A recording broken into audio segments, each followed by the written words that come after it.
Le ex-petit ami de mon mari lui a fait sa demande en mariage pendant notre dîner luxueux. Il s'est tourné pour me regarder, attendant en silence. J'ai souri et j'ai murmuré, « Fais ce que tu veux ». Le lendemain matin, mais ce qui s'est passé ensuite, personne n'aurait pu l'imaginer. Les mots sont sortis de la bouche de Madison si nonchalamment, comme si elle proposait de nous prêter sa voiture au lieu de proposer de détruire mon mariage. Je peux te donner un bébé si tu veux, parce que ta femme en est incapable. Elle a dit cela en regardant Ethan avec une sympathie théâtrale, sa main se tendant sur ma table à dîner pour toucher son bras. J'avais cuisiné pendant 3 heures. J'avais sorti notre porcelaine de mariage. J'avais ouvert le cabernet coûteux et je m'étais dit que j'étais mature en accueillant l'ex-petite amie de mon mari, prouvant que nous étions assez sûrs de nous pour accueillir son passé sans menace. Avant de continuer, je tiens à vous remercier d'être ici pour être témoin d'histoires de force et d'autopréservation. Si vous croyez que les femmes méritent dignité et respect dans leur propre foyer, veuillez envisager de vous abonner. C'est gratuit et cela nous aide à atteindre d'autres personnes qui ont besoin d'entendre cela. Maintenant, voyons comment cela se déroule. J'avais tort. Il ne s'agissait pas de sécurité. C'était une embuscade soigneusement planifiée et parfaitement exécutée, et j'avais fourni le lieu. Ethan ne m'a pas défendu. C'est le détail qui a tout changé. Il ne l'a pas immédiatement repoussée ou ne lui a pas dit à quel point elle était inappropriée. Au lieu de cela, il s'est tourné pour me regarder avec une expression que je ne pouvais pas lire, quelque chose entre la curiosité et l'attente, attendant de voir comment je réagirais à l'humiliation dans ma propre maison. Dans ce moment figé, toutes les excuses que j'avais faites pour son comportement au cours des 6 derniers mois se sont effondrées. Les longues nuits au travail, les appels téléphoniques secrets, la façon dont il était devenu animé et engagé chaque fois que le nom de Madison était mentionné dans la conversation. Ce n'était pas une amitié innocente. C'était une trahison qui se construisait depuis des mois, et j'avais été trop confiante ou trop effrayée pour le reconnaître jusqu'à ce que Madison me force à le voir. J'ai souri à mon mari et j'ai dit 3 mots qui mettraient fin à notre mariage. Suis ton cœur. Il pensait que je lui donnais la permission. Ce que je lui donnais en fait, c'était assez de cordes pour se pendre et une place au premier rang pour me voir prendre tout ce qu'il pensait être à lui.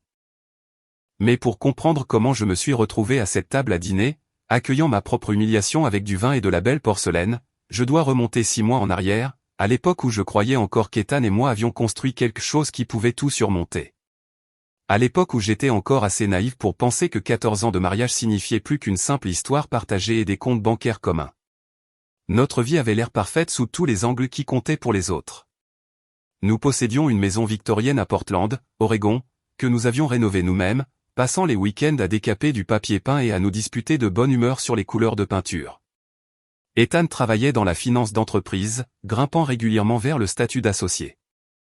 Je gérais les relations clients pour une agence de marketing, un travail qui payait bien et me donnait une réelle satisfaction. Nous avions des routines qui fonctionnaient sans heurts. Il allait à la salle de sport avant le travail. Je faisais de longues promenades les dimanches matins. Nous cuisinions à tour de rôle le dîner et regardions des documentaires ensemble le soir. Nos amis nous disaient régulièrement à quel point nous semblions solides, à quel point il était rare de trouver un couple qui avait surmonté les années difficiles et en était sorti plus fort. Ce que ses amis ne voyaient pas, c'est à quel point cette solidité n'était en fait que du silence. Combien de conversations nous avions cessé d'avoir parce qu'il était plus facile de discuter de logistique que de sentiments. Comment notre intimité physique était devenue programmée et obligatoire plutôt que spontanée et désirée. Comment nous avions appris à exister dans le même espace sans vraiment nous connecter. 2 personnes jouant le rôle d'un couple marié sans examiner si le mariage lui-même avait encore une substance sous la performance. Les fissures avaient commencé 3 ans après notre mariage, lorsque j'ai été diagnostiqué avec une endométriose sévère. Je me souviens d'être assise dans le cabinet du médecin, tenant la main d'Ethan, pendant qu'elle nous expliquait nos options limitées avec une sympathie clinique. Les traitements étaient agressifs et n'offraient aucune garantie. Ethan a serré mes doigts et a dit que nous trouverions une solution ensemble. Que les enfants n'étaient pas le seul chemin vers une vie pleine de sens. Je l'ai cru parce que j'avais désespérément besoin de le croire. Nous avons essayé les traitements de fertilité pendant 18 mois brutaux. Des procédures qui me laissaient hormonale et épuisée, qui transformaient mon corps en une expérience scientifique qui ne cessait d'échouer. Après la 4e tentative infructueuse, nous nous sommes assis sur le parking de la clinique et avons convenu d'arrêter d'essayer. Ethan a dit qu'il préférait m'avoir en bonne santé et présente plutôt que de continuer à courir après quelque chose qui pourrait ne jamais arriver. Il l'a dit avec une telle conviction que je me suis senti reconnaissante plutôt que coupable, soulagée plutôt qu'inadéquate. Nous sommes rentrés à la maison ce jour-là, avons ouvert une bouteille de vin et avons parlé de toutes les choses que nous pourrions faire sans enfants, voyager, avancer dans nos carrières, la liberté de prendre des décisions spontanées sans tenir compte des horaires scolaires ou de la garde d'enfants. Pendant un certain temps, cela a fonctionné. Nous avons redirigé notre énergie vers la rénovation de notre maison, vers des week-ends à Seattle et San Francisco, vers l'organisation de dîners où nous servions des repas élaborés et racontions des histoires qui faisaient rire les gens. Nous sommes devenus le couple qui prouvait qu'on n'avait pas besoin d'enfants pour avoir un mariage épanouissant. Mais sous la surface de l'adaptation, quelque chose de fondamental avait changé. La perte que nous avions vécue ensemble nous avait en quelque sorte séparés plutôt que de nous rapprocher. Ethan est devenu plus silencieux, plus distant, passant de plus longues heures au travail et moins de temps engagé dans des conversations qui allaient au-delà de la planification de surface. Je me suis jeté dans ma carrière et mes amitiés, remplissant les espaces où l'intimité existait autrefois avec de l'activité et des accomplissements. Je me suis dit que c'était normal. Que c'était à ça que ressemblait un mariage à long terme après que la passion initiale se soit estompée pour devenir quelque chose de plus mature et stable. Nous nous soucions toujours l'un de l'autre. Nous fonctionnions toujours comme des partenaires efficaces. L'amour avait juste évolué vers quelque chose de plus silencieux et de moins intense. Je me suis convaincu que la stabilité n'était pas seulement suffisante, mais en fait préférable à l'intensité épuisante des premières années de relation.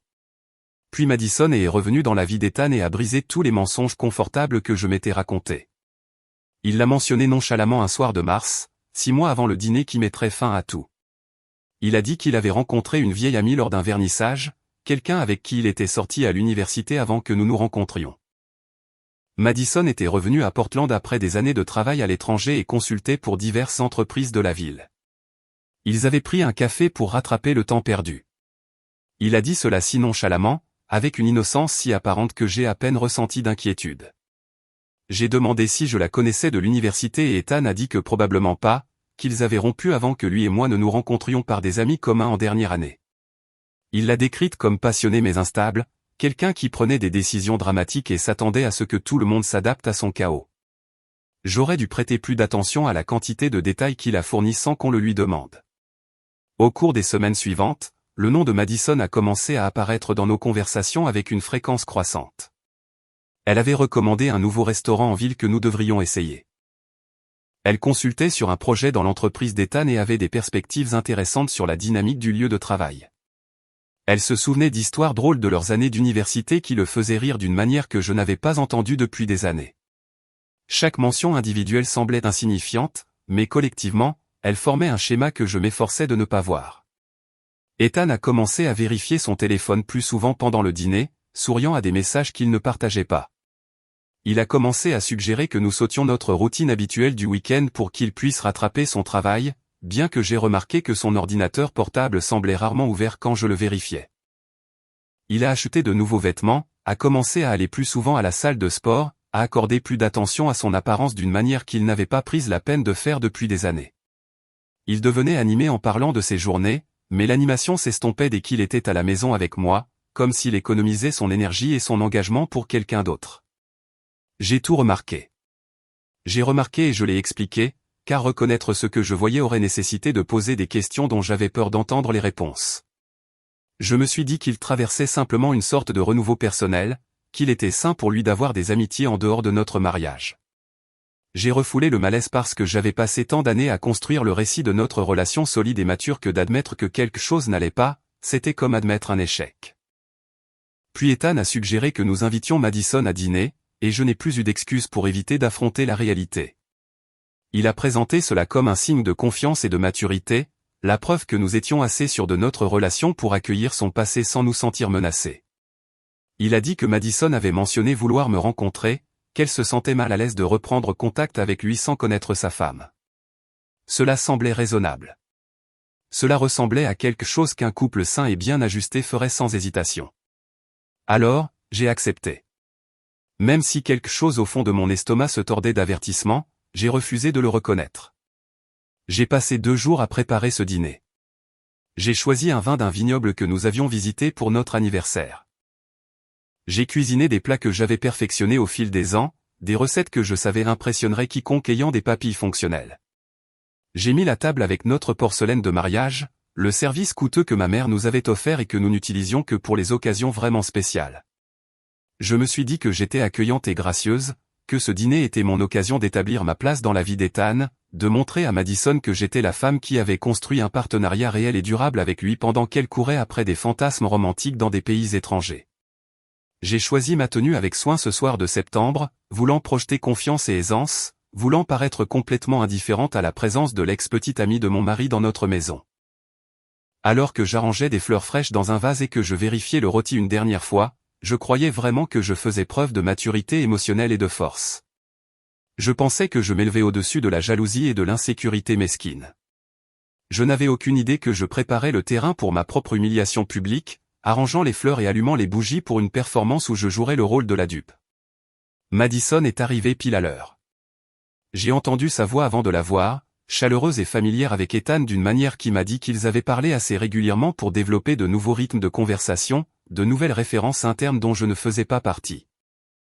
Ethan a ouvert la porte et elle est entrée, vêtue d'une robe en soie qui semblait peinte sur son corps, portant un vin coûteux et une confiance qui semblait s'étendre et remplir toute notre maison dès qu'elle a franchi le seuil.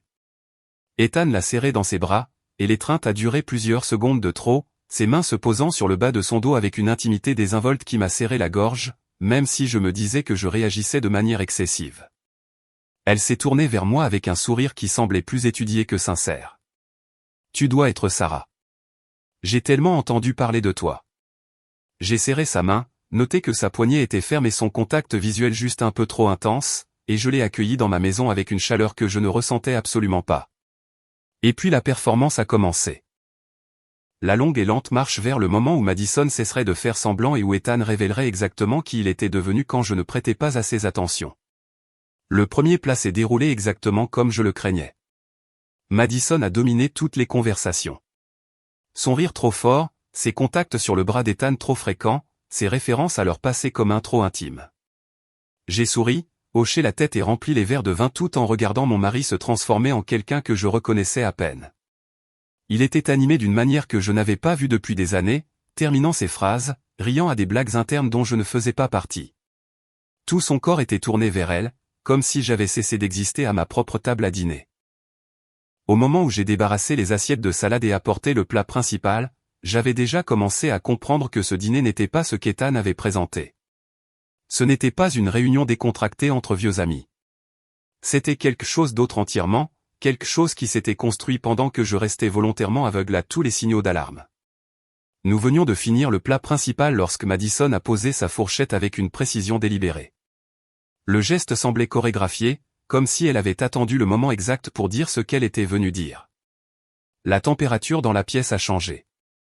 Je l'ai senti avant même qu'elle n'ouvre la bouche, comme l'air change avant qu'un orage n'éclate. Elle a regardé Ethan avec une sympathie théâtrale, la tête légèrement inclinée sur le côté dans un geste qui devait probablement paraître compatissant, mais qui semblait plutôt calculé et cruel. Elle a dit qu'elle avait pensé à quelque chose qu'Ethan lui avait mentionné en privé, quelque chose sur son désir d'enfant. Mes mains se sont figées sur mon verre de vin. Le monde a semblé se rétrécir à cette seule phrase. Ces mots spécifiques qui m'ont dit que mon mari avait discuté de notre douleur la plus intime avec son ex-petite amie, partageant des sentiments qu'il avait cessé de partager avec moi il y a des années. Nous n'avions pas parlé d'enfants de manière significative depuis que nous avions arrêté les traitements. Après la dernière tentative infructueuse, nous nous étions assis sur ce parking de clinique et avions convenu d'aller de l'avant, d'accepter notre réalité et de construire un autre type de vie ensemble. Ethan avait dit qu'il était en paix avec ça, qu'il préférait m'avoir en bonne santé plutôt que de continuer à courir après quelque chose qui pourrait ne jamais arriver. Je l'avais cru. J'avais eu confiance que nous portions le deuil ensemble, puis que nous guérissions ensemble. Que notre décision d'arrêter d'essayer était mutuelle et définitive. Mais apparemment, Ethan avait eu des conversations très différentes avec Madison. Des conversations sur des désirs qu'il n'avait soi-disant plus. Des conversations sur un avenir qui, apparemment, ne m'incluait pas, sauf comme un obstacle à contourner. La voix de Madison a baissé à un registre intime qui m'excluait, même si elle parlait directement de moi. Le changement était subtil mais indubitable, comme si elle partageait un secret avec Ethan qui concernait juste sa femme. Elle lui a dit qu'elle avait pensé à sa situation, à ce qui lui manquait, à ce qu'elle pourrait être en mesure d'offrir que je ne pouvais pas. Puis elle a dit les mots qui mettraient fin à mon mariage. Elle a dit à Ethan qu'elle pouvait lui donner un bébé s'il le voulait, parce que j'en étais incapable. Elle a dit cela avec une désinvolture étudiée, comme si elle proposait de lui prêter un livre ou de recommander un restaurant plutôt que de proposer de détruire tout ce que j'avais construit en 14 ans. Sa main s'est tendue sur la table pour toucher son bras, un geste de réconfort et d'intimité qui m'a retourné l'estomac. Le silence qui a suivi a semblé comme une noyade dans de l'eau glacée. Tous les sons dans la pièce ont disparu, sauf mon cœur qui battait dans mes oreilles. Le temps a semblé s'étirer et se déformer, les secondes devenant des heures pendant que j'attendais qu'Ethan réagisse. J'attendais qu'il la rabroue immédiatement, qu'il lui dise à quel point elle était inappropriée et cruelle, qu'il me défende contre cette proposition grotesque faite à notre table à dîner. Il ne l'a pas fait. Au lieu de cela, Ethan s'est tourné pour me regarder avec une expression que je ne pouvais pas lire, quelque chose entre la curiosité et l'attente. Il attendait, attendant de voir comment je réagirais à cette humiliation publique dans ma propre maison, attendant de voir si je ferais une scène ou si j'avalerais cette dernière indignité comme j'en avais apparemment avalé de plus petite pendant des mois sans m'en rendre compte. Dans ce moment figé, toutes les excuses que j'avais faites pour son comportement au cours des 6 derniers mois se sont effondrées. Les longues nuits au travail que j'avais acceptées sans poser de questions. Les appels téléphoniques secrets qu'il avait pris dans d'autres pièces. La façon dont il vérifiait constamment ses messages et souriait à son écran d'une manière qu'il n'avait pas souri à moi depuis des années. Les nouveaux vêtements et l'attention accrue à son apparence. L'animation qui apparaissait lorsque le nom de Madison était mentionné et qui disparaissait dès que nous étions seuls ensemble. Ce n'était pas une amitié innocente. Ce n'était pas une nostalgie inoffensive entre d'anciennes flammes qui avaient poursuivi leur vie. C'était une trahison qui s'était construite systématiquement pendant des mois, et j'avais été trop confiante ou trop effrayée ou trop investie dans le maintien de l'illusion de notre mariage parfait pour reconnaître ce qui se passait juste devant moi. Madison touchait toujours le bras d'Ethan, ses doigts posés sur son poignet comme si elle avait tout à fait le droit à cette intimité désinvolte. Elle me regardait avec une satisfaction à peine dissimulée, attendant l'explosion émotionnelle qu'elle avait clairement orchestrée. Elle voulait des larmes. Elle voulait de la colère. Elle voulait que je fournisse la confirmation dramatique que j'étais la femme inadéquate qu'elle avait dépeinte, la femme qui ne pouvait pas donner à Ethan ce qu'il méritait, et qui se mettait maintenant en travers de son bonheur. Toutes les réponses possibles ont traversé mon esprit en une succession rapide. Je pourrais lui jeter mon vin au visage suffisant et regarder le cabernet coûteux tacher cette robe de soie. Je pourrais lui demander de quitter ma maison immédiatement et de ne plus jamais contacter mon mari. Je pourrais crier sur Ethan pour sa complicité dans cette humiliation calculée, pour avoir discuté de notre douleur privée avec la femme qui l'utilisait maintenant comme une arme contre moi. Mais quelque chose d'autre a pris le dessus à ce moment-là. Quelque chose de plus froid et de plus calculateur que l'émotion brute. J'ai regardé le sourire satisfait de Madison, la façon dont elle touchait toujours le bras de mon mari, le visage incertain d'Ethan alors qu'il attendait ma réaction. Et j'ai compris avec une clarté parfaite que perdre le contrôle maintenant leur donnerait exactement ce qu'ils voulaient. Cela confirmerait le récit de Madison selon lequel j'étais le problème, la femme émotive et inadéquate qui ne pouvait pas gérer la réalité. Cela donnerait à Ethan une justification pour tout ce qu'il prévoyait de faire ensuite, la permission de réécrire toute l'histoire de notre mariage avec moi comme la méchante qui l'a chassé. Alors, au lieu de leur donner la scène qu'ils attendaient, j'ai fait un choix qui allait définir tout ce qui a suivi. J'ai souri. Pas un sourire chaleureux ou un sourire indulgent, mais le genre de sourire qui vient d'un endroit au-delà de la rage, d'un endroit froid et stratégique que je ne savais pas exister en moi jusqu'à ce moment précis. J'ai regardé directement mon mari, tenant son regard avec un sang-froid parfait, et j'ai donné ma réponse avec un calme qui semblait presque inhumain. J'ai dit à Ethan de suivre son cœur. Ma voix était ferme et calme, chaque mot soigneusement choisi et délibérément prononcé. La phrase a flotté dans l'air entre nous, et j'ai vu l'expression de Madison passer de la satisfaction à la confusion. Elle s'attendait à des larmes ou de la colère ou une sorte d'effondrement émotionnel. Au lieu de cela, je ne lui avais rien donné sur quoi travailler, pas de drame à nourrir, pas de confirmation que sa cruauté avait atterri comme elle l'entendait. Ethan avait l'air presque soulagé, et cette réaction m'a dit tout ce que j'avais besoin de savoir sur à quel point il était déjà parti. Il a interprété mon sang-froid comme un consentement plutôt qu'une stratégie, mon calme comme une acceptation plutôt qu'une déclaration de guerre. Il pensait que je lui donnais la permission de poursuivre le fantasme que lui et Madison avaient construit ensemble lors de ses réunions secrètes et de ses conversations privées. Mais ils se trompaient tous les deux sur ce que ces 3 mots signifiaient réellement. Je ne donnais pas la permission à Ethan. Je lui donnais assez de cordes pour se pendre. Je documentais son choix en temps réel, créant un témoin de son incapacité à me défendre, mettant en branle un plan qu'aucun d'eux ne verrait venir avant qu'il ne soit bien trop tard pour l'arrêter. Il pensait qu'il gagnait. Il n'avait aucune idée que je venais de déclarer la guerre et que le temps qu'il réalise ce qui se passait, j'aurais déjà pris tout ce qui comptait. Madison a finalement retiré sa main du bras d'Ethan, l'air incertain pour la première fois de la soirée. Elle a essayé de retrouver sa confiance antérieure, suggérant que nous passions au salon pour le dessert et le café, comme si nous allions simplement continuer la soirée comme si rien de significatif ne s'était passé. Ethan a commencé à se lever, me regardant toujours avec ce mélange de soulagement et de confusion. Je me suis excusé de table avec une grâce parfaite, prétextant un mal de tête qui n'était que partiellement inventé. Ma tête me battait, mais pas de douleur, de rage et de clarté, et du début d'un plan qui se formait avec une précision cristalline dans mon esprit. Je leur ai dit de profiter du dessert sans moi, que j'avais juste besoin de m'allonger quelques minutes au calme. Ethan a commencé à protester, reconnaissant peut-être qu'il devrait au moins faire semblant de s'inquiéter de mon départ soudain. Mais Madison a de nouveau touché son bras, sa voix basse et apaisante, lui disant de me laisser me reposer, que j'avais probablement juste besoin d'espace pour digérer. La présomption dans son ton, la façon dont elle prenait déjà des décisions sur ce dont j'avais besoin dans ma propre maison, m'a fait serrer la mâchoire si fort que j'ai cru que mes dents allaient se casser. Je suis monté à l'étage à pas mesurés, ne me permettant pas de me précipiter, même si chaque instinct hurlait de courir. J'ai entendu leur voix reprendre en bas, plus basse maintenant, conspiratrice. Ils discutaient probablement de ma réaction, analysant si j'avais vraiment accepté la proposition de Madison ou si ce n'était que le calme avant une tempête retardée. Ils découvriraient bien assez tôt quel genre de tempête arrivait. J'ai fermé la porte de la chambre derrière moi et je l'ai verrouillée avec des mains qui avaient enfin commencé à trembler. Le sang-froid que j'avais maintenu en bas se fissurait maintenant que j'étais seul, l'adrénaline inondant mon système par vagues qui rendaient mes jambes instables. Je me suis assise sur le bord de notre lit dans l'obscurité, écoutant le son étouffé des voix qui montaient de la salle à manger.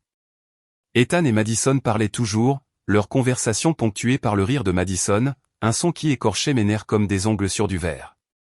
J'ai sorti mon téléphone et j'ai fixé l'écran un long moment, mon pouce planant sur les contacts. Ce que j'étais sur le point de faire allait tout changer. Il n'y aurait pas de retour en arrière possible après cette décision, aucune possibilité de réconciliation ou d'arranger les choses. Mais ensuite, j'ai pensé à la façon dont Ethan m'avait regardé lorsque Madison avait fait sa proposition grotesque, cette expression de curiosité plutôt que d'indignation, et mon pouce s'est déplacé avec une certitude soudaine. Eleanor Vance a répondu à la 3e sonnerie malgré l'heure tardive. Sa voix était alerte et professionnelle, le ton de quelqu'un habitué aux appels qui arrivent lorsque les vies s'effondrent. J'ai expliqué la situation en détail clinique, gardant ma voix basse et stable même si des larmes coulaient silencieusement sur mon visage. Je lui ai parlé du dîner, de la cruauté calculée de Madison, de l'incapacité d'Ethan à me défendre. J'ai décrit les messages textes que j'avais vus au cours des derniers mois, ceux que j'avais rejetés comme innocents, mais que je comprenais maintenant comme les blocs de construction de la trahison. Eleanor a écouté sans interruption, et quand j'ai fini, il y a eu une pause qui semblait lourde d'évaluation. Puis elle a demandé si je comprenais ce que je demandais réellement, que ce n'était pas seulement une préparation au divorce, mais une stratégie juridique complète conçue pour protéger mes intérêts tout en exposant ses vulnérabilités. Elle a utilisé l'expression « terre brûlée », et le fait de l'entendre énoncer si clairement a cristallisé la réalité de ce que je faisais dans mon esprit. J'ai regardé mon reflet dans la fenêtre assombrie en face du lit. La femme qui me regardait semblait inconnue, son visage impassible, mais ses yeux durs d'une détermination que je n'avais jamais vue auparavant. J'ai pensé à toutes les années que j'avais passées à accommoder Ethan, à me faire plus petite pour m'adapter à sa vision du partenariat, à avaler les déceptions et à rediriger mes propres désirs pour maintenir l'illusion de notre mariage parfait. Cette femme était partie, consumée par l'humiliation que je venais de subir à ma propre table à dîner. J'ai dit à Eleanor, oui, c'est exactement ce que je voulais. Nous avons fixé une réunion d'urgence pour le lundi matin et elle m'a demandé d'agir tout à fait normalement pendant le week-end, de ne donner à Ethan aucune indication que quelque chose avait changé. Elle m'a dit de tout documenter, de photographier toutes les preuves auxquelles je pouvais accéder, de commencer à sécuriser les actifs qui m'appartenaient légalement. Sa voix était calme et méthodique, me guidant à travers des étapes qui semblaient surréalistes même si je m'engageais à les suivre. Après avoir raccroché, Je suis resté assise dans le noir pendant plusieurs minutes de plus, laissant ma respiration ralentir et mes mains se stabiliser. Puis j'ai commencé le travail qu'Eleanor avait esquissé. J'ai ouvert d'anciennes conversations par SMS entre Ethan et Madison, faisant des captures d'écran de conversations que j'avais précédemment rejetées comme des échanges inoffensifs sur le fait de se retrouver pour un café, que je reconnaissais maintenant comme une dissimulation délibérée. Des références à des blagues internes et à des souvenirs partagés qui m'excluaient. Des plaintes sur notre mariage qu'Ethan avait apparemment partagé avec elle pendant des mois tout en me disant que tout allait bien. Chaque capture d'écran ressemblait à une documentation de ma propre cécité. La preuve de la manière dont j'avais été complètement trompé tout en choisissant de ne voir que ce que je voulais voir. J'ai photographié la boîte à bijoux où je gardais les reçus des achats importants, preuve de mes contributions financières à notre vie commune. J'ai ouvert nos comptes bancaires joints et j'ai pris des captures d'écran des soldes et des historiques de transactions, créant un dossier qui établirait ma revendication sur les actifs que nous étions censés avoir construits ensemble. En bas, j'ai entendu la porte d'entrée s'ouvrir et la voix de Madison dire au revoir, suivi du bruit d'Ethan la raccompagnant. Je me suis déplacé rapidement vers la fenêtre et je les ai regardés dans l'allée, leurs corps éclairés par la lumière du Porsche que j'avais allumé des heures auparavant, quand je croyais encore que ce dîner était une question de maturité plutôt que d'embuscade. Ethan avait de nouveau la main sur le bas du dos de Madison. Ce geste d'intimité désinvolte qui m'aurait détruite plus tôt dans la soirée. Maintenant, cela ressemblait juste à une preuve, une pièce de plus à verser au dossier qu'Eleanor allait constituer. Madison s'est tournée pour faire face à Ethan avant de monter dans sa voiture, et je l'ai regardé toucher sa poitrine, sa main s'attardant là pendant qu'il parlait. Le langage corporel était sans équivoque, la familiarité de deux personnes qui avaient passé beaucoup plus de temps ensemble qu'Ethan ne l'avait jamais admis. J'ai mémorisé chaque détail. La façon dont il se penchait vers elle, le sourire sur son visage qui ne ressemblait en rien aux expressions prudentes qu'il portait avec moi ces derniers temps, la réticence avec laquelle ils se sont finalement séparés. Quand Ethan est rentré, j'étais en bas en train de charger le lave-vaisselle, comme si rien de significatif ne s'était passé. Je l'ai entendu faire une pause dans l'embrasure de la porte, essayant probablement de lire mon humeur, de comprendre pourquoi je ne pleurais pas, ne le confrontais pas ou ne fournissais aucune des réactions dramatiques auxquelles il s'était probablement préparé. Je lui ai tourné le dos, rinçant les assiettes avec des mains fermes, jouant le rôle de l'épouse accommodante une fois de plus. Il m'a demandé si j'allais bien, sa voix hésitante et confuse. Je me suis tourné et je lui ai souri, le même genre de sourire calme que je lui avais donné à la table du dîner. Je lui ai dit que j'allais bien, juste fatigué de toute l'organisation et de la cuisine. J'ai suggéré que nous regardions un film ensemble, quelque chose de léger et d'insouciant pour nous détendre avant de nous coucher. Le soulagement qui a inondé son visage était presque insultant, confirmant qu'il s'attendait à de la colère ou des larmes, une confirmation dramatique que la cruauté de Madison avait atterri comme prévu. Au lieu de cela, mon sang-froid l'avait déstabilisé, l'avait rendu incertain de ce qui s'était réellement passé à cette table. Bien. Je le voulais incertain et confus. L'incertitude le rendrait négligent, l'empêcherait de reconnaître le piège qui se refermait déjà sur lui. Nous avons regardé la moitié d'une comédie. Aucun de nous ne prêtait vraiment attention. Ethan vérifiait son téléphone périodiquement et souriait à des messages que je savais provenir de Madison. J'étais assise à côté de lui sur le canapé où nous avions passé d'innombrables soirées en 14 ans et je ne ressentais absolument rien d'autre qu'une froide détermination. Quand il a tendu la main pour me prendre la main pendant un moment calme du film, je l'ai laissé faire, mes doigts s'entrelaçant avec les siens tandis que mon esprit cataloguait les actifs et calculait les délais. Le samedi matin, je me suis réveillé avant l'aube et je suis resté allongé dans le noir, planifiant ma journée avec une précision militaire. Eleanor m'avait dit d'agir normalement, et j'allais donner à Ethan la performance de sa vie. Quand je me suis enfin levé, je suis descendu et j'ai commencé à préparer son petit déjeuner préféré, fredonnant doucement tout en cuisinant son omelette exactement comme il l'aimait.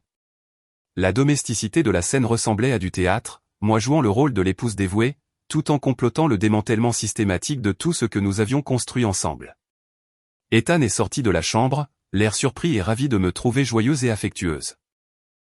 Je lui ai demandé ses projets pour la journée comme si la soirée précédente avait été parfaitement ordinaire, comme si son ex-petite amie ne lui avait pas proposé de porter son enfant à notre table.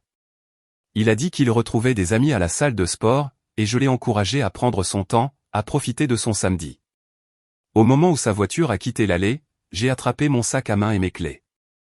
La banque était mon premier arrêt. J'ai ouvert un nouveau compte à mon nom uniquement, et j'ai transféré exactement la moitié de nos économies communes, un montant que je pouvais légalement réclamer sans déclencher d'alerte de fraude immédiate. Le représentant a posé des questions de routine sur le transfert, et j'ai expliqué sans problème que je consolidais des comptes à des fins de planification fiscale. Ma voix était ferme, mon sourire étudié, toute mon attitude celle de quelqu'un prenant une décision financière banale plutôt que de se préparer à la guerre. Ensuite, j'ai traversé la ville jusqu'à un garde-meuble que j'avais recherché en ligne ce matin-là. J'ai loué un box, payant en espèces pour 3 mois à l'avance, dans un établissement assez éloigné de notre quartier pour qu'Ethan ne le découvre jamais accidentellement. Le gérant m'a remis les clés et un cadenas, et je suis rentré à la maison avec une détermination qui se durcissait dans ma poitrine. Pendant les heures suivantes, pendant qu'Ethan était à la salle de sport puis retrouvait des amis pour le déjeuner, j'ai méthodiquement retiré de notre maison les objets qui m'appartenaient légalement et émotionnellement. Des héritages de famille que ma grand-mère m'avait laissés dans son testament. Des œuvres d'art que j'avais achetées avant notre mariage avec mon propre argent. Des bijoux antérieurs à Ethan. Des albums photos de mon enfance et de mes années d'université qui documentaient une vie dont il n'avait jamais fait partie. Chaque objet a disparu dans des boîtes que j'ai chargées dans ma voiture et transportées au garde-meuble. Je n'ai ressenti aucune culpabilité en vidant les tiroirs et les placards de choses qui m'appartenaient uniquement. Seulement une froide satisfaction de protéger ce qui était à moi avant qu'Ethan ne puisse en réclamer une partie dans la procédure de divorce. Au moment où il est rentré cet après-midi-là, j'avais fait 3 voyages au garde-meuble, et notre maison semblait exactement la même à première vue. Mais je savais ce qui manquait, ce que j'avais mis hors de sa portée, et cette connaissance ressemblait à un pouvoir qui s'accumulait en ma faveur. Le dimanche s'est déroulé de la même manière. J'ai maintenu une normalité parfaite, cuisinant des repas et suggérant des activités, jouant le rôle de l'épouse contente tout en comptant intérieurement les heures jusqu'au lundi matin, où tout allait changer. Ce soir-là, Ethan a pris une douche avant de se coucher, laissant son iPad sur la table de chevet. Une notification de message a illuminé l'écran et j'ai vu le nom de Madison avant de pouvoir détourner le regard. J'ai pris l'appareil avec des mains qui avaient cessé de trembler, mes mouvements rapides et efficaces. Le message était explicite d'une manière qui m'a retourné l'estomac. Madison faisait référence à des conversations sur des délais et des possibilités, sur le fait de recommencer à zéro avec quelqu'un qui voulait le même avenir. Elle mentionnait un rendez-vous chez le médecin qu'elle avait déjà pris pour discuter des options de fertilité, demandant si Ethan voulait l'accompagner à la consultation. J'ai photographié le message avec mon téléphone, mes doigts se déplaçant automatiquement à travers des étapes qui devenaient routinières, ajoutant des preuves à une collection qui devenait plus accablante à chaque pièce. J'ai entendu la douche s'arrêter et j'ai reposé l'iPad exactement où Ethan l'avait laissé. Puis je suis retourné à ma position dans le lit avec mon livre ouvert à la même page que je faisais semblant de lire. Ethan est sorti de la salle de bain et m'a embrassé sur le front. M'a dit qu'il m'aimait d'une voix qui semblait assez sincère pour m'avoir trompé il y a quelques jours. J'ai souri et je l'ai dit en retour, les mots des coquilles vides qui ne signifiaient rien d'autre qu'une nécessité stratégique. Il est monté dans le lit à côté de moi et s'est endormi rapidement, sa respiration devenant régulière, le rythme que j'avais écouté pendant 14 ans. Je suis resté éveillé dans le noir à côté de lui, fixant le plafond et me demandant combien de nuits il s'était couché ici, planifiant sa trahison, pendant que je dormais à ses côtés en toute confiance. Le lundi matin est arrivé avec un soleil si éclatant qu'il semblait être une moquerie. Je me suis réveillé avant l'alarme. Mon corps était déjà inondé d'adrénaline qui rendait le sommeil impossible. Ethan respirait encore profondément à côté de moi, ignorant que c'était le dernier matin où il se réveillerait dans ce lit, dans cette maison, dans ce mariage. Je me suis glissé dehors tranquillement et j'ai suivi ma routine matinale avec une précision mécanique, chaque mouvement délibéré et contrôlé. Je me suis habillé de mon tailleur bleu marine, celui taillé spécialement pour les réunions de clients à fort enjeu, celui qui me donnait l'air poli et inébranlable. Je me suis maquillé avec plus de soin que d'habitude, voulant projeter une confiance absolue pour ce qui allait arriver. Quand je me suis regardé dans le miroir de la salle de bain, j'ai à peine reconnu la femme qui me regardait. Elle avait l'air calme et professionnelle, ne trahissant aucune de la rage et de la douleur qui bouillonnaient sous la surface. Bien. C'était exactement l'armure dont j'avais besoin aujourd'hui. Ethan était dans la cuisine quand je suis descendu, assis à la table avec son café et son téléphone. Il a à peine levé les yeux quand je suis entré, son attention absorbée par le message qu'il lisait. Probablement Madison, pensais-je. Probablement en train de planifier leur avenir. Tout en étant assis dans la maison que j'étais sur le point de récupérer. Je lui ai dit que j'avais un rendez-vous tôt en ville, gardant ma voix désinvolte et légère. Il a hoché la tête distraitement et a dit quelque chose sur le fait d'avoir une journée chargée lui aussi. Je me suis approché et je l'ai embrassé pour lui dire au revoir, un bref contact des lèvres qui ressemblait à la fermeture d'un livre que je n'ouvrirai plus jamais. Il m'a souri, complètement inconscient qu'il ne me verrait plus jamais le regarder avec quoi que ce soit qui ressemble à de l'affection. Le trajet jusqu'au bureau d'Eleanor m'a semblé surréaliste, comme si je me regardais de l'extérieur de mon corps. La ville se réveillait autour de moi, les gens se rendant au travail et à l'école, vivant leur lundi matin normaux pendant que toute mon existence était sur le point de se transformer. Je me suis garé dans le garage sous l'immeuble d'Eleanor et j'ai pris l'ascenseur jusqu'au 12e étage, mes talons claquant sur le marbre à chaque pas. Eleanor m'attendait dans sa salle de conférence avec des documents étalés sur la table comme des plans de bataille. Elle avait travaillé tout le week-end, m'a-t-elle dit, s'assurant que chaque détail était parfait et que chaque vulnérabilité dans la position d'Ethan était exposée. La requête en divorce était complète et dévastatrice. Elle décrivait la chronologie de sa liaison émotionnelle avec Madison, documentée par les SMS et les emails que j'avais fournis. Elle détaillait les contributions financières que j'avais faites à notre ménage, prouvant que la maison avait été achetée principalement avec mon héritage et améliorée avec les primes de ma carrière. Elle établissait mes comptes séparés et mes actifs indépendants, dressant un tableau d'autonomie financière qui serait crucial dans le partage des biens. Mais le véritable chef-d'œuvre était l'ordonnance restrictive qu'Eleanor avait rédigée. Elle a expliqué que si la cruauté émotionnelle était plus difficile à prouver que la violence physique, les circonstances de ce dîner créaient un cas convaincant d'infliction intentionnelle de détresse émotionnelle. La proposition de Madison avait été faite dans ma propre maison, à ma propre table, exploitant mon infertilité connue dans un acte d'humiliation calculé. L'incapacité d'Ethan à me défendre ou à mettre fin à la proposition immédiatement démontrait sa complicité. Les SMS que j'avais envoyés à ma sœur Chloé immédiatement après le dîner, décrivant ma détresse et mon choc, fournissaient une documentation contemporaine du préjudice infligé. Eleanor avait également inclus des preuves de la communication continue entre Ethan et Madison, les discussions de planification et de calendrier qui prouvaient que ce n'était pas un moment spontané de mauvais jugement, mais une partie d'une trahison soutenue. L'ordonnance restrictive exigerait qu'Ethan quitte notre domicile immédiatement et maintienne une distance d'au moins 150 mètres de moi en attendant une audience formelle. Cela l'empêcherait d'accéder à la maison, de me contacter directement, de contrôler toute partie du récit de ce qui se passait. J'ai signé chaque document d'une main ferme, ma signature apparaissant encore et encore sur des papiers qui démantèleraient 14 ans de mariage en quelques heures.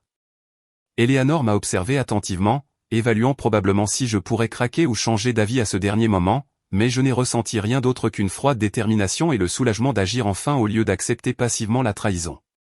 Eleanor a expliqué le calendrier avec une précision militaire. Les papiers seraient déposés électroniquement avant midi, garantissant qu'ils soient officiellement enregistrés avant même qu'Ethan ne sache ce qui se passait. Un huissier les lui remettrait à son bureau à 14h30. Le moment était délibéré. Le servir au travail signifiait qu'il serait entouré de collègues, incapables de réagir avec la colère ou la manipulation qu'il pourrait déployer en privé. Cela signifiait qu'il n'aurait aucune possibilité de se précipiter à la maison pour me confronter avant que l'ordonnance restrictive ne soit en vigueur. Cela signifiait que la première chose qu'il ressentirait serait l'humiliation publique, un petit avant-goût de ce qu'il avait permis à Madison de m'infliger. J'ai quitté le bureau d'Eleanor à 10h et je suis allé dans un café où je suis resté assise pendant des heures, incapable de me concentrer sur autre chose que de regarder l'horloge. À midi, Eleanor m'a envoyé un texto pour me dire que le dépôt était complet. À 14h15, elle a confirmé que l'huissier était en position. À 14h30 précise, mon téléphone a commencé à sonner. Le nom d'Ethan clignotait sur l'écran encore et encore. Je l'ai regardé vibrer sur la table, imaginant son visage alors qu'il lisait la requête en divorce et l'ordonnance restrictive, sa confusion se transformant en choc, puis en panique alors qu'il réalisait ce qui se passait. Après le 5e appel sans réponse, j'ai bloqué son numéro. Quelques secondes plus tard, Madison a commencé à appeler. Son premier message vocal était strident, plein d'accusations de manipulation et de cruauté. Sa voix montant à un ton qui suggérait une véritable panique. J'ai bloqué son numéro aussi et je suis resté assise dans le café, ne ressentant rien d'autre que la satisfaction qu'il subissait enfin les conséquences. Eleanor a appelé à 15h pour me dire que l'avocat d'Ethan avait déjà pris contact, demandant des explications et menaçant de contre-requêtes. Elle semblait presque amusée en décrivant le choc évident de l'autre avocat face à l'exhaustivité de notre dossier. Apparemment, Ethan avait rapidement engagé quelqu'un, appelant probablement de son bureau en désespoir de cause, et l'avocat n'avait pas encore eu le temps de comprendre pleinement la force de notre position. Eleanor m'a assuré qu'elle gérerait toutes les communications et que je devais rentrer chez moi, que la maison était maintenant légalement et exclusivement la mienne.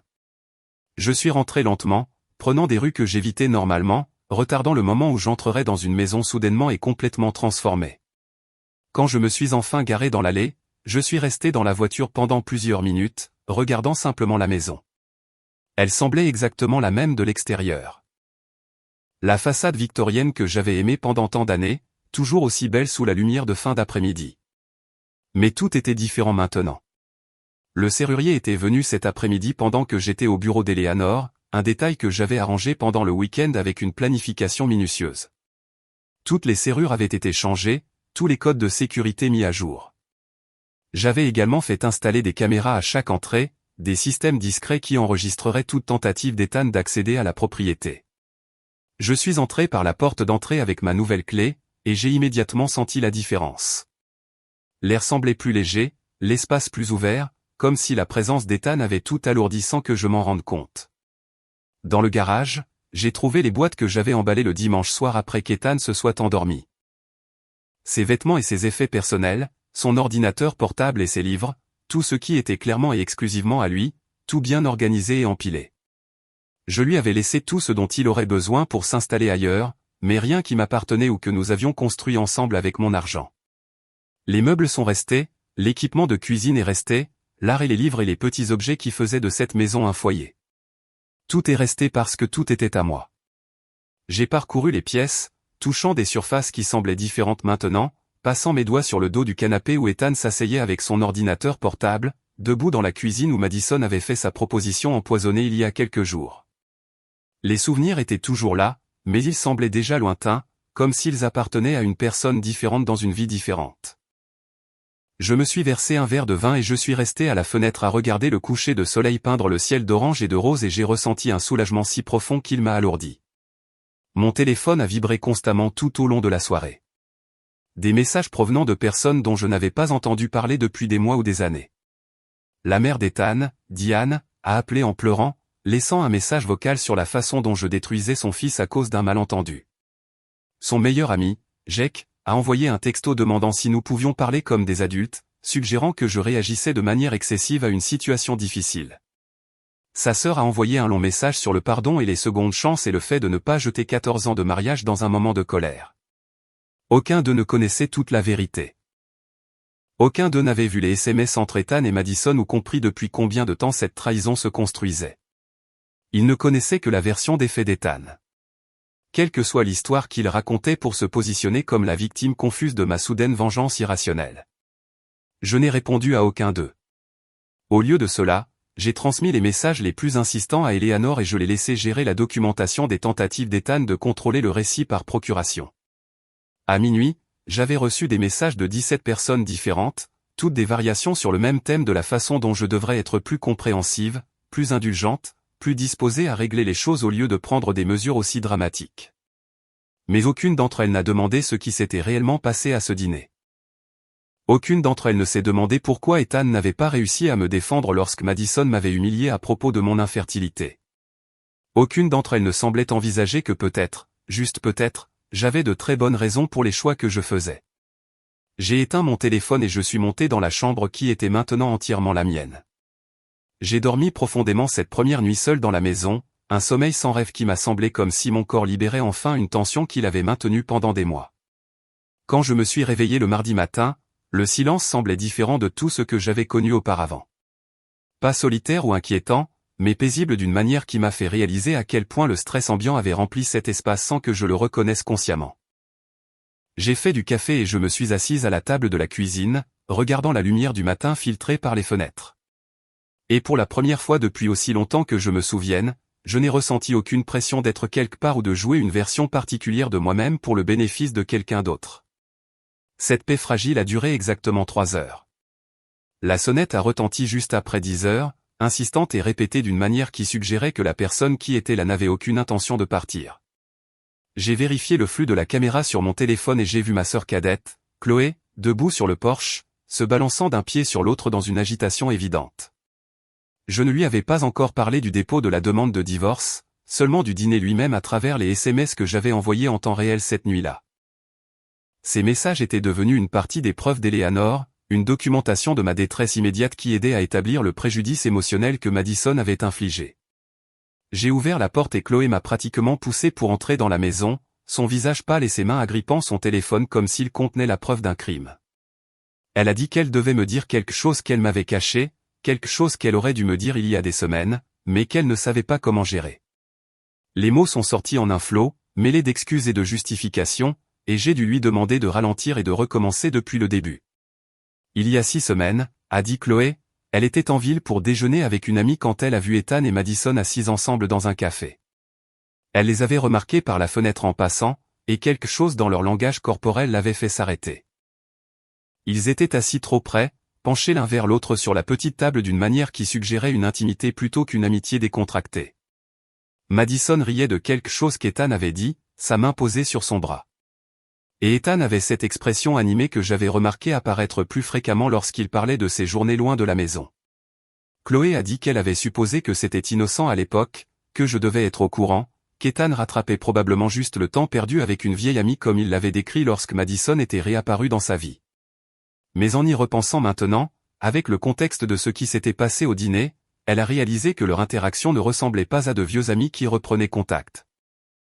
Cela ressemblait à 2 personnes au premier stade d'une liaison, testant les limites et construisant une intimité tout en prétendant que tout était parfaitement innocent. Puis, il y a 2 semaines, Chloé les avait revus, cette fois dans un restaurant de l'autre côté de la ville, un endroit assez agréable pour suggérer une planification intentionnelle plutôt qu'une rencontre spontanée. Elle était là pour un dîner de travail quand elle les a repérés à une table dans le coin, et ce qu'elle a vu l'a mise assez mal à l'aise pour qu'elle sorte son téléphone et prenne une photo sans vraiment réfléchir pourquoi. Madison avait la main sur le visage d'Ethan dans un geste d'une telle tendresse qu'il était indubitablement romantique. Ethan la regardait avec une expression que Chloé l'avait rarement vue porter avec moi, sans garde et complètement présent d'une manière qui témoignait d'une véritable connexion émotionnelle. Chloé m'a montré la photo maintenant, ses mains tremblant alors qu'elle s'excusait de ne pas me l'avoir dit plus tôt. Elle a dit qu'elle ne savait pas quoi faire de l'information, s'était convaincue qu'elle interprétait mal la situation, avait eu trop peur de causer des problèmes dans mon mariage si elle se trompait.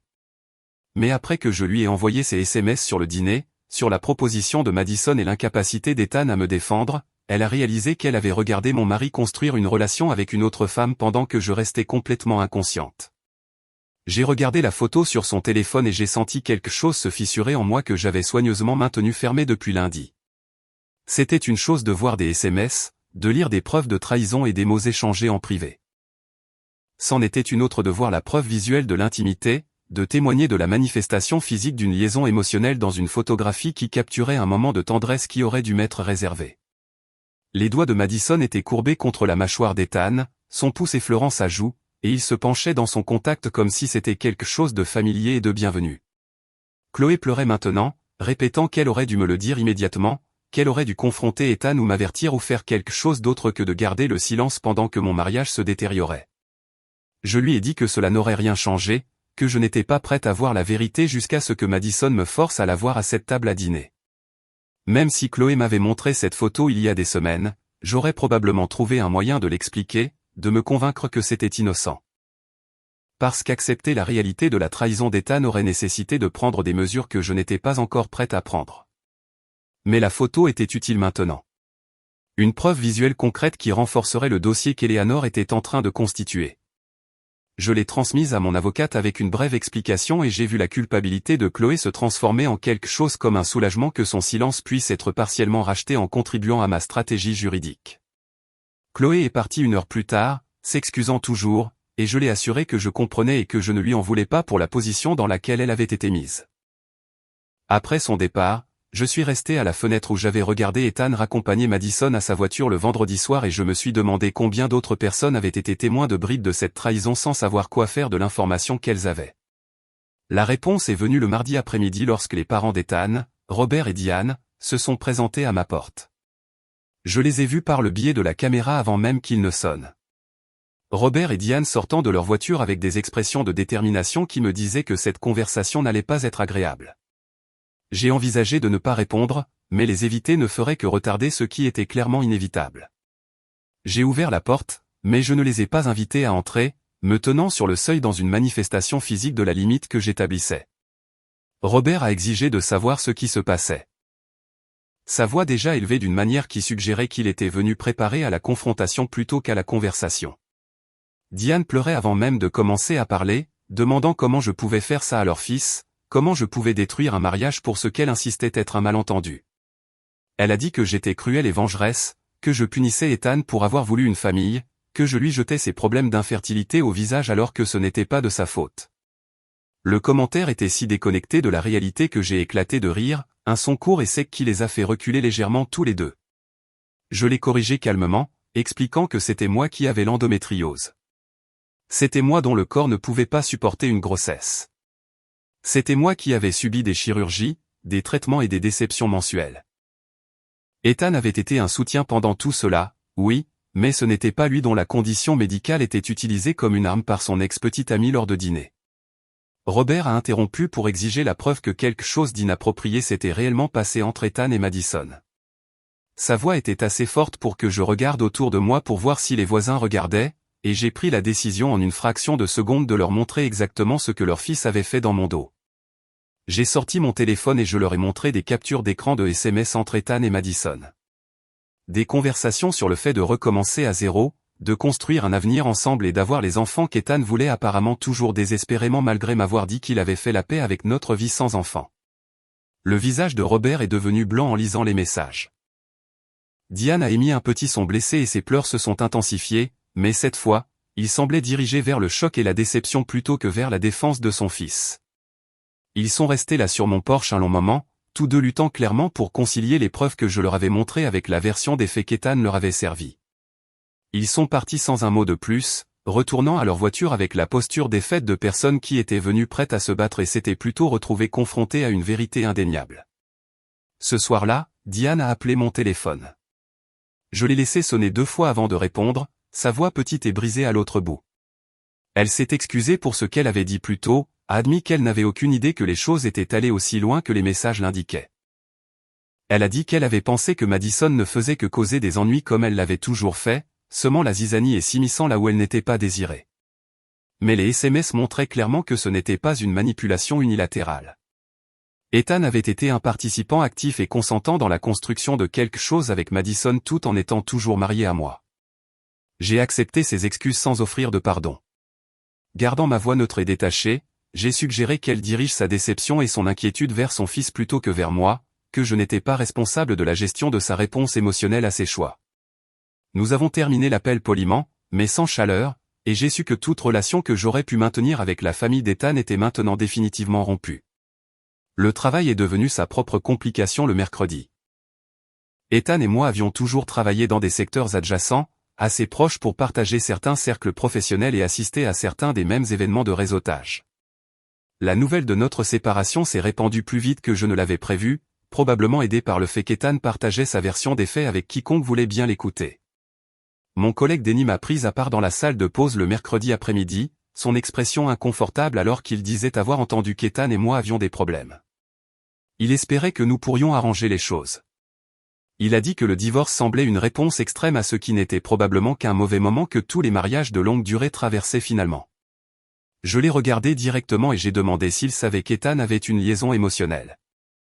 Denis a pâli et a commencé à balbutier qu'Ethan avait mentionné avoir repris contact avec une vieille amie, mais n'avait jamais rien dit qui semblait inapproprié. J'ai alors réalisé qu'Ethan avait soigneusement élaboré son récit pendant des semaines, en disant juste assez à ses collègues pour établir une dénégation plausible tout en construisant systématiquement une relation avec Madison qu'il savait franchir toutes les limites du comportement approprié. D'autres collègues sont devenus soit trop prévenants, soit manifestement distants, leur sympathie voilant à peine la curiosité sur le scandale qui se déroulait au milieu d'eux. J'ai commencé à déjeuner à mon bureau pour éviter les conversations de la salle de pause, gardant la porte de mon bureau fermée plus souvent que jamais et répondant aux bavardages collégiaux avec une brièveté polie qui décourageait toute nouvelle enquête. La vie professionnelle que j'avais construite avec soin pendant des années s'est soudainement sentie contaminée par ma crise personnelle. Chaque interaction était colorée par le savoir que les gens parlaient de moi quand je n'étais pas présente, élaborant des récits sur mon mariage et mes choix basés sur des informations incomplètes et la version des faits qu'Ethan distribuait à travers son propre réseau de contacts. La tension de maintenir un sang-froid professionnel alors que ma vie privée était disséquée publiquement a eu des conséquences que je n'avais pas prévues. Je me suis retrouvé épuisé en début d'après-midi, vidé non pas par le travail réel mais par la performance constante de la normalité. Le jeudi soir, j'étais reconnaissante quand Eleanor a appelé pour fixer notre session de préparation pour l'audience de l'ordonnance restrictive, me donnant quelque chose de concret sur quoi me concentrer, en dehors des ragots qui circulaient sur mon lieu de travail. Le vendredi matin, je suis arrivé au bureau d'Eleanor pour découvrir qu'elle avait fait appel à une consultante, une thérapeute nommée Dr Sarah Winters, spécialisée dans les cas de violence psychologique. Eleanor a expliqué que le Dr Winters nous aiderait à formuler mon témoignage de manière à ce qu'il résonne avec le juge, à ce qu'il rende clair le préjudice psychologique infligé par la proposition de Madison et l'incapacité d'Ethan à me défendre. Je n'avais pas pensé à ce qui s'était passé à ce dîner comme étant de la violence, j'avais été principalement concentré sur les aspects de trahison et d'humiliation. Mais alors que le Dr Winters commençait à poser des questions, j'ai commencé à comprendre comment le cadre thérapeutique pouvait renforcer notre position juridique. Le Dr Winters m'a demandé de décrire l'évolution de mon mariage. Pas seulement les moments dramatiques, mais les changements progressifs qui s'étaient produits au fil des mois et des années. Elle voulait savoir quand j'avais remarqué pour la première fois qu'Ethan devenait distant, quand l'intimité était passée de spontanée à obligatoire, quand les conversations s'étaient réduites de la véritable connexion à la coordination logistique. Je me suis retrouvé à décrire des schémas que je n'avais pas consciemment reconnus jusqu'à ce que je sois forcé de les articuler à voix haute. Ethan avait cessé de me poser des questions sur mon travail au cours de la dernière année. J'ai réalisé, en parlant de nos soirées typiques, qu'il posait autrefois des questions détaillées sur mes projets et mes clients, se souvenait des noms et suivait les situations que j'avais mentionnées des jours auparavant. Mais progressivement, ces questions avaient cessé, remplacées par des demandes vagues qui ne nécessitaient qu'une réponse minimale. Pendant le dîner, il avait commencé à faire défiler son téléphone plus fréquemment, son attention partagée d'une manière qui faisait que la conversation ressemblait à une interruption plutôt qu'à une connexion. Quand j'essayais de l'engager dans des discussions sur autre chose que la logistique domestique, il devenait irritable, se disputant pour de petites choses comme s'il cherchait des raisons d'être agacé par moi. Le Dr Winters a hoché la tête en décrivant ces changements, expliquant que les liaisons émotionnelles suivaient souvent ce schéma. Le conjoint infidèle commence à réécrire l'histoire du mariage dans son esprit, jetant rétrospectivement son partenaire comme inadéquat pour justifier l'attraction qui se développe ailleurs. Les petites irritations sont amplifiées en incompatibilité fondamentale. Les défis normaux de la relation sont recadrés comme la preuve que le mariage n'a jamais vraiment fonctionné. C'était un processus psychologique qui permettait au partenaire infidèle de se sentir moins coupable de ses choix. De se dire qu'il ne faisait rien de mal parce que la relation était déjà brisée. Entendre mon mariage disséqué de manière si clinique était douloureux. Chaque schéma identifié par le Dr Winters ressemblait à la confirmation d'échecs que j'avais été trop proche pour voir clairement. Mais cela m'a aussi apporté clarté et langage pour des expériences que j'avais rejetées comme une évolution normale de la relation.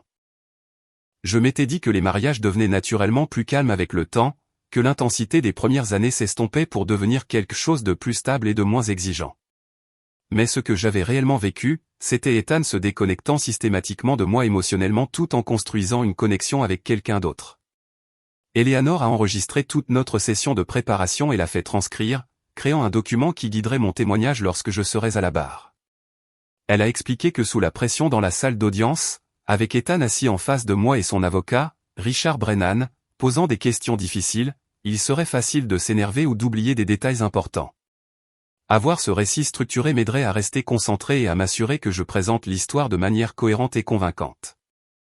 Nous avons passé des heures à passer en revue les questions potentielles que l'avocat d'Ethan pourrait poser, à pratiquer des réponses honnêtes mais stratégiques, qui reconnaissaient les complications sans saper ma position.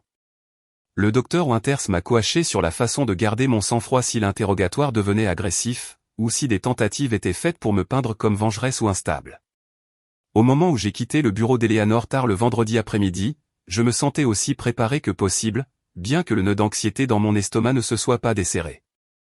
Ce week-end-là, l'avocat d'Ethan, Richard Brennan, a déposé sa contre-requête, et Eleanor me l'a transmise le samedi matin avec une brève note, disant que nous devions en discuter. J'ai lu le document juridique dans ma cuisine avec un café qui a refroidi pendant que j'absorbais ce qu'ils essayaient d'argumenter. Selon la version des faits d'Ethan, j'avais complètement surréagi à une conversation de dîner inoffensive, interprétant l'offre compatissante de Madison de nous aider à avoir des enfants comme une sorte de cruauté calculée. La requête affirmait qu'Ethan avait été choqué par ma réaction extrême, qu'il essayait de digérer la proposition inattendue de Madison lorsque j'avais souri et lui avait dit de suivre son cœur, ce qu'il avait interprété comme ma bénédiction pour envisager toutes les options pour notre avenir.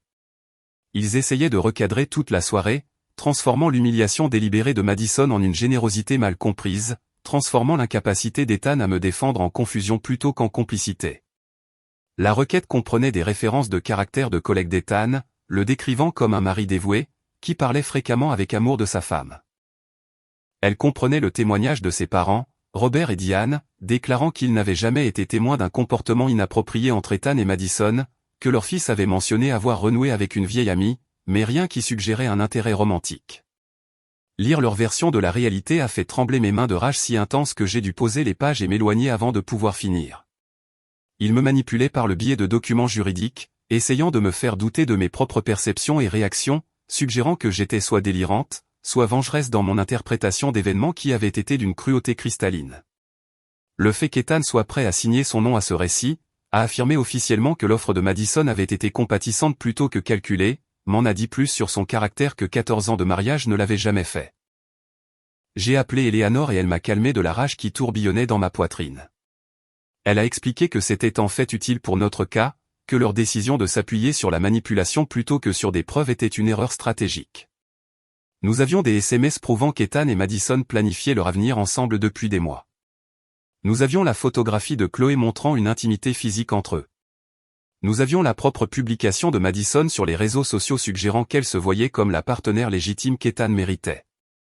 L'avocat d'Ethan avait apparemment sous-estimé à la fois la documentation que j'avais rassemblée et la capacité du juge à voir à travers une manipulation évidente. Le lundi a apporté un développement inattendu. J'ai reçu un appel d'un numéro inconnu en fin d'après-midi, et j'y ai répondu avec hésitation, m'attendant à moitié à une autre tentative de la famille ou des amis d'Ethan de me joindre. Au lieu de cela, la femme à l'autre bout s'est identifiée comme Jessica Thorne, expliquant qu'elle avait été la colocataire de Madison à l'université et était restée amie avec elle jusqu'à il y a environ 2 ans. Elle a dit qu'elle avait entendu parler de la situation par des relations mutuelles, que la nouvelle du divorce et de l'ordonnance restrictive s'était répandue dans leur cercle social élargi, et qu'elle devait me dire quelque chose d'important sur le passé de Madison. Jessica a expliqué que ce que Madison m'avait fait n'était pas un simple faux pas, mais une partie d'un schéma qu'elle avait observé au fil des années d'amitié. À l'université, Madison avait ciblé le petit ami d'une amie en se liant d'abord d'amitié avec la petite amie, gagnant sa confiance et apprenant des détails intimes sur leur relation. Ensuite, Madison avait systématiquement sapé cette relation tout en se positionnant comme l'ami de soutien qui comprenait vraiment ce dont le petit ami avait besoin. La manipulation avait été si subtile que le temps que la petite amie réalise ce qui se passait, son petit ami l'avait déjà quitté pour Madison. Cette relation a duré exactement 3 mois avant que Madison ne s'ennuie et ne passe à quelqu'un d'autre, laissant la destruction dans son sillage sans remords apparent. Jessica a dit qu'elle avait mis fin à leur amitié à cause de cet incident, dégoûtée par la cruauté calculée de Madison et son incapacité totale à assumer la responsabilité du mal qu'elle causait. Mais elle avait observé de loin Madison répéter des variations de ce schéma au cours des années suivantes. Toujours ciblant des hommes dans des relations établies, se présentant toujours comme offrant quelque chose que leur partenaire actuel ne pouvait pas fournir, présentant toujours son ingérence comme noble ou compatissante plutôt que prédatrice. J'ai écouté le récit de Jessica avec une reconnaissance croissante de la perfection avec laquelle il décrivait ce que Madison m'avait fait. L'invitation à dîner qu'Ethan avait présentée comme mature et confiante avait en fait été le premier coup de Madison. Sa façon d'évaluer les vulnérabilités de notre mariage qu'elle pourrait exploiter plus tard. Sa proposition de donner un bébé à Ethan n'avait pas été une cruauté spontanée, mais une stratégie calculée conçue pour se positionner comme la solution au problème qu'elle avait contribué à créer en encourageant l'insatisfaction d'Ethan face à notre vie sans enfant. Jessica a proposé de fournir une déclaration écrite sur le schéma de comportement de Madison ou même de témoigner en personne si cela pouvait aider mon cas. Je l'ai immédiatement mise en contact avec Eleanor, sachant qu'avoir un témoin qui pourrait parler du passé de Madison dévasterait tout argument selon lequel sa proposition au dîner avait été innocente ou bien intentionnée. Ce n'était pas une générosité mal comprise. C'était une manipulation pratiquée par quelqu'un qui avait affiné sa technique au fil des ans en ciblant des relations vulnérables. La nuit précédant l'audience, le sommeil était impossible. J'ai arpenté ma maison à 3 heures du matin, incapable de calmer mon esprit assez pour dormir.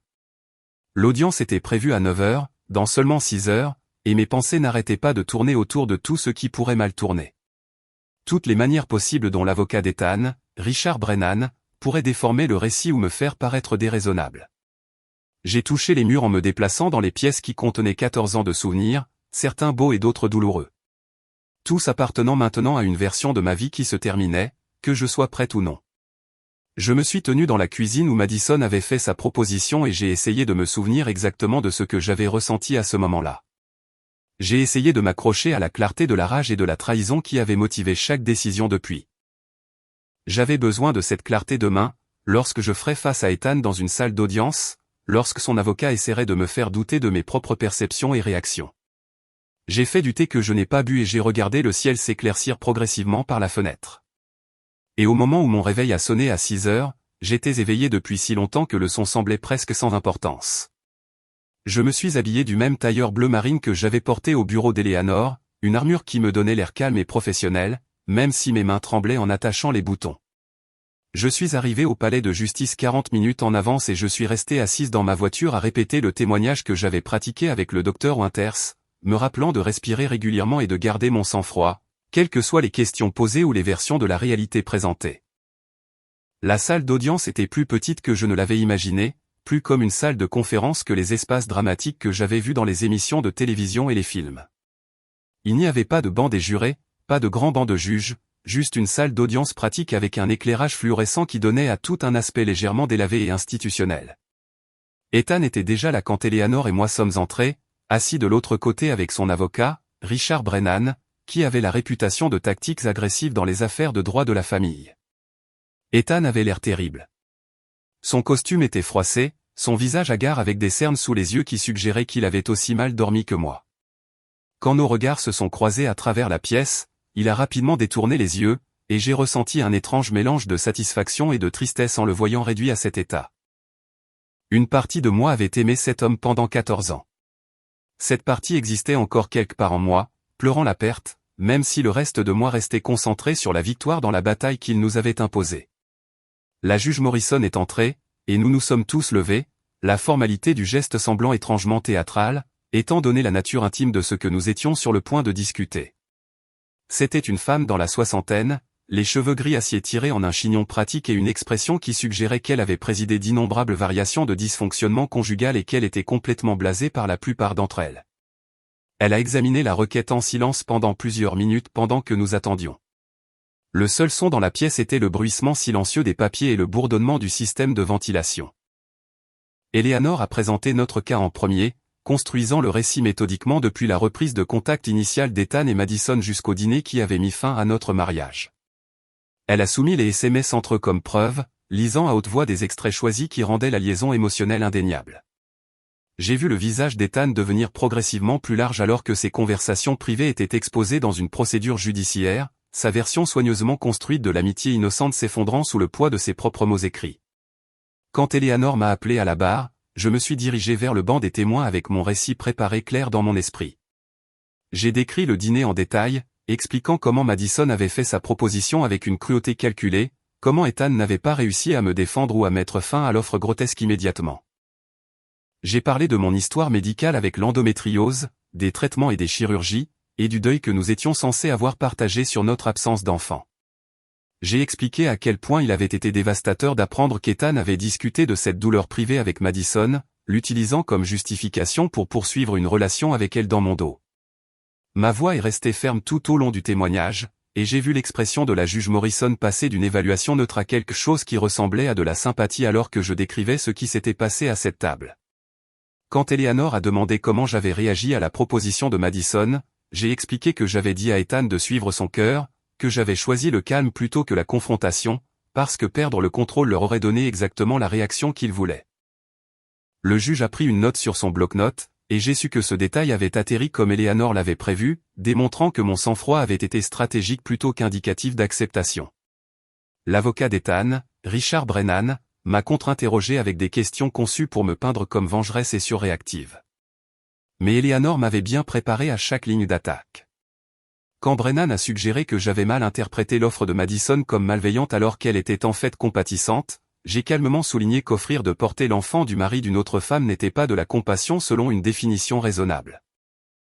Quand il a laissé entendre que j'utilisais l'ordonnance restrictive comme une arme tactique dans la procédure de divorce, j'ai expliqué qu'une femme qui venait d'être humiliée à propos de son infertilité dans sa propre maison avait tout à fait le droit de se protéger de tout contact ultérieur avec les personnes qui avaient infligé ce préjudice.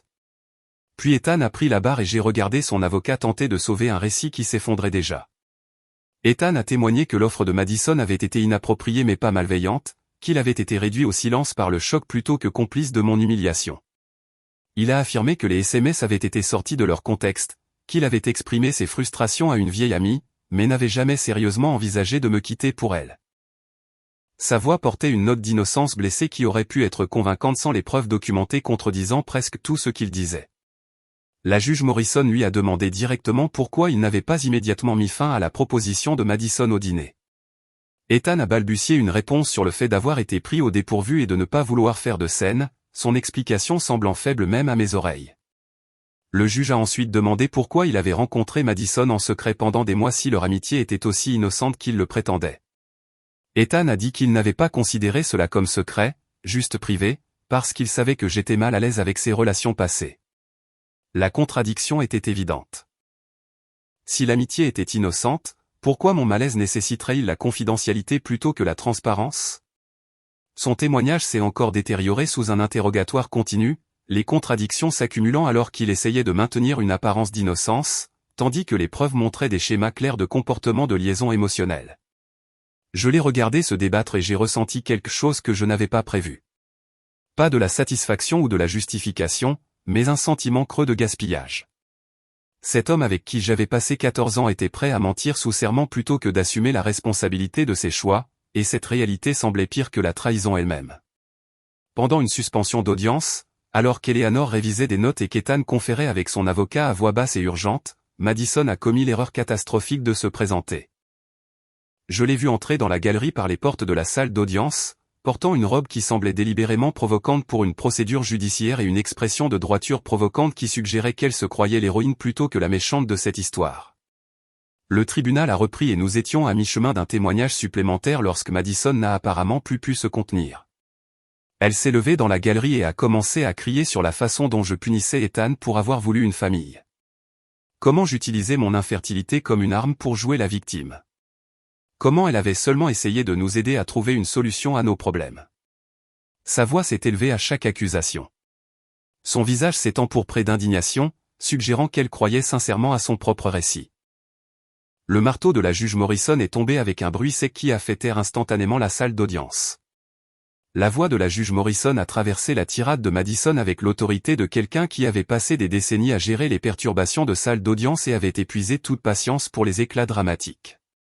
Elle a dit à Madison, dans un langage qui ne laissait aucune place à l'interprétation, que cette audience ne concernait pas la planification familiale ou les droits reproductifs ou toute autre justification que Madison tentait de construire. Il s'agissait de respect et de cruauté et d'un homme qui avait permis à sa femme d'être publiquement humiliée dans sa propre maison par quelqu'un avec qui il entretenait une liaison émotionnelle depuis des mois. Le visage de Madison est passé d'une droiture indignée au choc. Alors que la juge Morrison continuait de parler, le juge a étendu l'ordonnance restrictive pour inclure Madison elle-même, lui interdisant de contacter moi ou Ethan pendant un minimum de 6 mois. Madison a commencé à protester et 2 huissiers se sont dirigés vers sa position dans la galerie avec des expressions qui suggéraient qu'ils ne toléraient aucune autre perturbation. Elle a été escortée hors de la salle d'audience, essayant toujours de s'expliquer, sa voix s'estompant alors que les portes se refermaient derrière elle. J'ai vu Ethan fermer les yeux alors que Madison était emmenée. Et dans ce geste, j'ai vu tout le poids de son erreur atterrir enfin. Le manque catastrophique de conscience de soi de son ex-petite amie venait de détruire toute sympathie restante qu'un juge aurait pu avoir pour sa position. Eleanor a croisé mon regard et a esquissé le plus petit des sourires, une brève reconnaissance que nous venions d'assister à la démolition de leur propre cas par l'opposition, plus efficacement que n'importe quel argument que nous aurions pu avancer. La juge Morrison a pris une brève suspension d'audience pour examiner les preuves une dernière fois avant de rendre sa décision. Je suis resté assise dans le couloir avec Eleanor, aucune de nous ne parlant, toutes deux comprenant que l'issue n'était plus en doute. 20 minutes plus tard, nous avons été rappelés dans la salle d'audience, et la juge Morrison a rendu sa décision avec une efficacité qui suggérait qu'elle ne voyait aucune raison de prolonger la procédure lorsque les preuves étaient aussi claires. Elle a prolongé l'ordonnance restrictive de 6 mois. Elle m'a accordé l'usage exclusif du domicile conjugal sur la base de documents prouvant qu'il avait été acheté principalement avec mon héritage et amélioré avec mes revenus.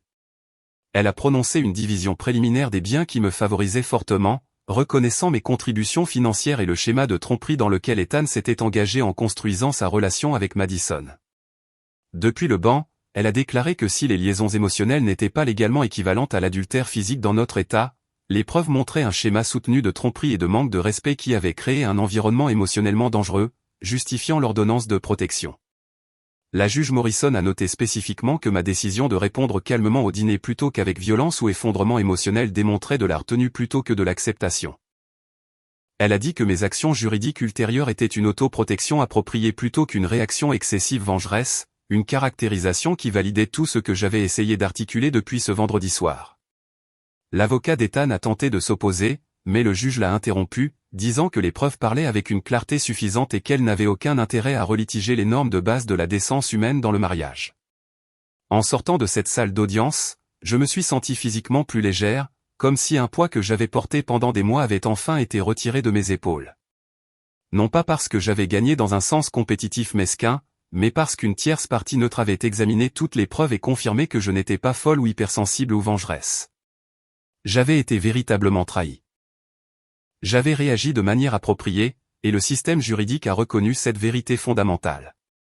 Les mois qui ont suivi ont été consommés par des négociations de règlement que l'avocat d'Ethan n'arrêtait pas d'essayer de rouvrir, bien qu'il n'ait aucun levier pour justifier de meilleures conditions. Eleanor avait bâti un dossier en béton, et chaque pièce de preuve que nous avions soumise était documentée et vérifiable de manière indépendante. Ethan a fait plusieurs tentatives pour me joindre par des intermédiaires, envoyant des messages par des amis communs et des membres de la famille, écrivant des lettres qui arrivaient au bureau d'Eleanor, exprimant des regrets et demandant des occasions de s'expliquer. Les lettres suivaient toutes des schémas similaires. Ethan affirmait qu'il n'avait jamais eu l'intention de me faire du mal, que Madison l'avait manipulé en lui faisant croire que leur connexion était quelque chose de plus important qu'elle ne l'était en réalité, qu'il réalisait maintenant qu'il avait commis des erreurs de jugement catastrophiques. Mais les SMS que nous avions soumis comme preuve racontaient une histoire différente. Ces conversations avec Madison avaient commencé des mois avant le dîner et avaient progressé systématiquement de la réminiscence nostalgique à l'intérêt romantique, puis à la planification explicite d'un avenir ensemble. Qu'il ait eu ou non l'intention de mettre ses plans à exécution est devenu sans importance une fois qu'il n'a pas réussi à me défendre lorsque Madison a utilisé notre douleur privée comme une arme et une humiliation publique. Le règlement final est intervenu 4 mois après le dépôt initial. J'ai conservé la maison, la majorité de nos biens communs sur la base de preuves documentées de mes contributions financières, et quelque chose de bien plus précieux que n'importe quel bien matériel. J'ai gardé ma dignité et mon estime de soi intacte, refusant d'être diminué par la trahison ou vaincu par le processus de me sortir d'un mariage qui était devenu toxique. Ethan est parti avec ses effets personnels, ses regrets croissants et des dommages à sa réputation qui l'ont suivi dans nos cercles professionnels et sociaux partagés d'une manière qui lui a probablement coûté plus que n'importe quel règlement financier. J'ai entendu par des connaissances mutuelles qu'Ethan et Madison ont tenté de poursuivre la relation qu'ils avaient planifiée pendant ces mois de réunions secrètes et d'échanges de SMS. La réalité de leur connexion n'a apparemment pas pu soutenir le fantasme qu'ils avaient construit. Alors qu'elle restait interdite et hypothétique, leur relation a duré environ 6 semaines après la finalisation du divorce avant de s'effondrer sous le poids de problèmes de compatibilité réels et d'attentes non satisfaites, prouvant que ce qu'ils avaient partagé était de l'engouement plutôt que la connexion profonde que Madison avait présentée lors de sa proposition à table.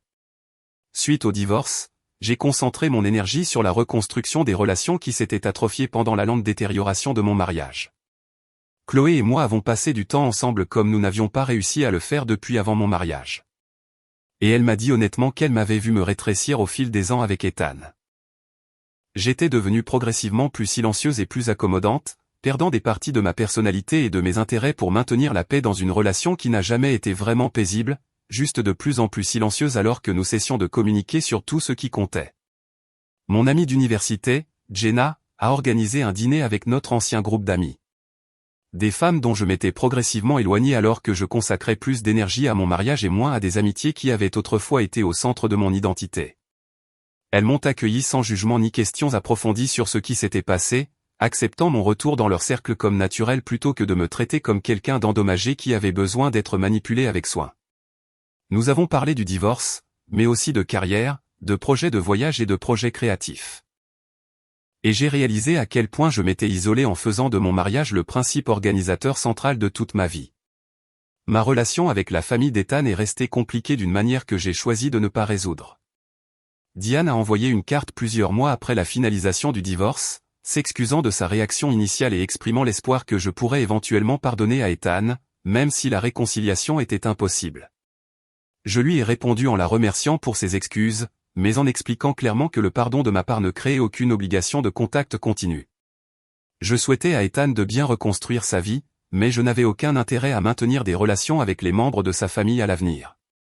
Le récit public de Madison s'est effondré de manière spectaculaire, d'une manière que j'ai observée de loin sans implication directe.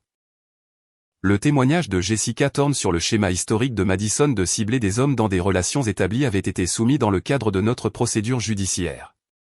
Et d'une manière ou d'une autre, des extraits de ce témoignage ont commencé à circuler dans notre réseau social élargi. Les gens qui avaient initialement ressenti de la sympathie pour les publications de Madison sur les réseaux sociaux sur le fait de suivre son cœur et la connexion authentique ont commencé à se demander si elle avait délibérément orchestré la destruction de mon mariage plutôt que de tomber dans une situation malheureuse. Plusieurs connaissances mutuelles m'ont contacté pour me dire qu'elles avaient pris leur distance avec Madison après avoir appris le contexte complet de ce qui s'était passé à ce dîner. Madison a publié une longue explication défensive, affirmant qu'elle avait seulement essayé d'aider Ethan à accéder à la vie de famille qu'il méritait. Mais la section des commentaires est devenue hostile alors que les gens soulignaient qu'offrir de porter l'enfant du mari d'une autre femme représentait un sabotage plutôt qu'une aide. Elle a finalement supprimé tous ses comptes de réseaux sociaux après que quelqu'un ait créé un fil de discussion détaillé documentant son histoire de poursuite d'hommes indisponibles. Et j'ai entendu dire qu'elle avait déménagé dans une autre ville pour échapper aux conséquences sociales de ses choix. Je n'ai ressenti aucune satisfaction particulière en assistant à la destruction sociale de Madison, seulement une sombre reconnaissance que les actions génèrent finalement des conséquences, et qu'elle subissait enfin les résultats naturels d'un comportement qu'elle avait apparemment adopté pendant des années sans faire face à une responsabilité significative. Maintenant, je suis assise dans ma maison, vraiment et complètement la mienne dans tous les sens qui comptent. Et le silence qui remplit ces pièces semble paisible plutôt que solitaire. J'ai redécoré lentement et délibérément, remplaçant les meubles qui portaient trop de souvenirs d'Ethan, peignant les murs dans des couleurs que j'ai choisies sans compromis ni considération des préférences de quiconque. La chambre où j'ai autrefois pleuré à propos des traitements de fertilité a été transformée en un sanctuaire personnel, décoré dans des tons qui apaisent plutôt que de rappeler. La salle à manger où Madison a fait sa proposition empoisonnée a été complètement réimaginée. Nouvelle table, chaises retapissées, éclairage différent qui change toute l'atmosphère de l'espace. Je l'ai récupéré de ce souvenir et j'organise maintenant des dîners qui semblent joyeux plutôt que performatifs.